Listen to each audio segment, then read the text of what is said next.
Snap&Read is one of the high-tech tools that we use for reading supports in the Trona County School District. It is made by Don Johnston, and you can find Don Johnston at, if you just Google search Don Johnston Snap&Read. It's a great place to kind of get an overview of what it does, but just quickly, I will show you how it works. It loads as an extension. This is the Snap&Read extension button right here. If I click that button and turn it on, we log in with our Google accounts here in the Trona County School District. And how it works is if you go to a website, a Google document, or other accessible text, you now have this toolbar here on the side. And if I click this first speaker, and then I click where I want it to start reading, Optical character recognition or optical character reader OCR is the electronic or mechanical conversion of images of typed, handwritten or printed text into machine encoded. it will do just that. We can control the speed, we can control the voice, the highlight colors, and other options. I'll show you where those are here in just a few minutes. If we have text that is overwhelming with extra stuff, this is a great place to go to also get some readability options. This is called readability when you come down here and we remove distractions. It pulls just the document or just the article along with some of the images that correspond with that article. This one doesn't have anything that's really going along with it that was deemed necessary. But if I come to another article that I do have and I click the same button and remove distractions, you'll notice that, ooh, I lied. I should have received that image. And sometimes it's not perfect, and that's okay. The next button down, though, again, this one reads accessible text. The next button down, this one will read text that is not accessible. And when you saw optical character recognition in the top there, or on our first page, optical character recognition again is when it pulls text from an image. And so a lot of times you'll have images within your document, or a PDF is also an image of a document, or you can have a camera image, and I can show you that here in a few minutes of how you can use an iPad or other iOS devices to take a photo of something and have it read. Android devices have options as well, just not with Snap&Read. But if I click once and then I make a box around the text that I want it to read, it uses OCR to pull that text from that Mitochondria image. structural features. If I go to, I have a PDF that I opened here, and we can come down to some of the accessibility conversation that the Google representative had. And again, and a lot of times this is the way documents are going to open up as in a PDF from, say, Google Classroom or Canvas. And I make the box around what I want read. Incorporated Ocean, with ADs and Chromebooks, has increased the ability for students who would typically be taken out of class to now be in the class getting the same knowledge, same vocabulary, same content as other students, and allows students to be part of their peers and more socially accepted. And that's exactly why we use OCR tools and other assistive technology tools, is to get our students into the classrooms, as you know. Some other options that are pretty cool right here on Snap&Read. So this is our dynamic leveling tool. If I select a piece of a document and I highlight it, and I usually choose to highlight it first so that it doesn't convert the entire web page. Sometimes that can be burdensome on especially less quality machines. But if then I click this button, it will have converted some of those words into easier to understand or words, or sometimes a definition.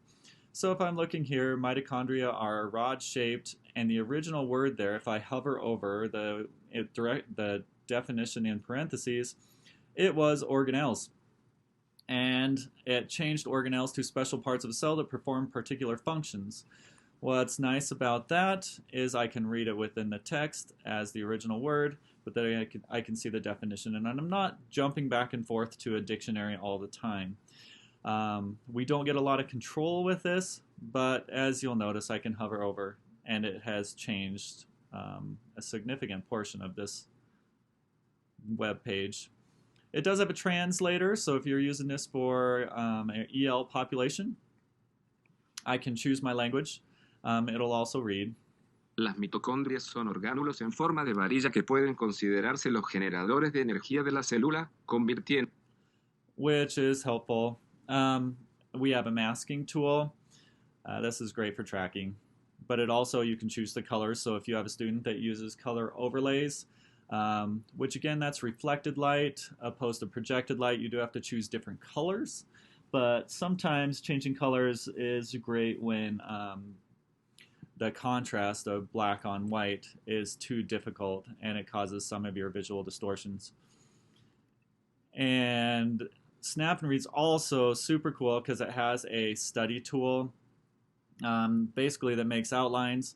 So if I wanted to make a new outline, I'll just say Casper College, and I'll rename this one. So I'm studying mitochondria from one of my classes, and I think, hey, this is a great fact right here. And then I can click this tool that was previously grayed out, and I click that, and what it did is it saved it over to my outline with an in-text citation that is also a hot link, so it'll get me back to my page where I found that. But it's also citing my sources, and you can choose your format that you would like to see that source. You can rearrange these. You can make it into topics, subtopics if you're arranging your ideas for a paper that we're writing. This is also a great way to bookmark material for if a student just wants to has a topic that they're researching, and then they need to be able to get back to this information. I'm the master at bookmarking things and then looking back and wondering why I did so. So this is a great tool for that. Some of the other options that come in Snap&Read are, if we come down to options, you can have the reading level icon show up on an article. So if I go to an article, you see this level icon right here. This is roughly a grade level for a reading level. So this is grade level 13. If I go to the Wikipedia article, this is roughly grade level 9. Go back to my options tab. I can change my highlight color, my background color. You saw it highlighting. My voices. Samantha seems to be a pretty popular non-abrasive voice, but you can change that based on student preference, of course. Speed. This is your simplification tool, and I have it to simplify as much as possible. Reading level icon again, I just talked to you about. Auto speak is when you make the box around something and it automatically starts reading it to you. You can switch that to where after it does the OCR function, you can choose to go ahead and have it read when you are ready. We can load PDFs in a Snap&Read website, which then makes them annotatable, which is nice when we're filling in worksheets, but we also need the OCR function having been done on, say, a worksheet or a PDF that's been handed to us through Classroom. Double-click dictionary is a great feature. We'll go back to one of our articles, and I wanted to know what aerobic was. That just means I can double-click, and it'll give me a picture dictionary of that word, picture-supported dictionary. And again, we can translate. I had this feature turned on, and I already showed it to you. Choose my voice, and here are the options for the overlay tool, for the masking tool.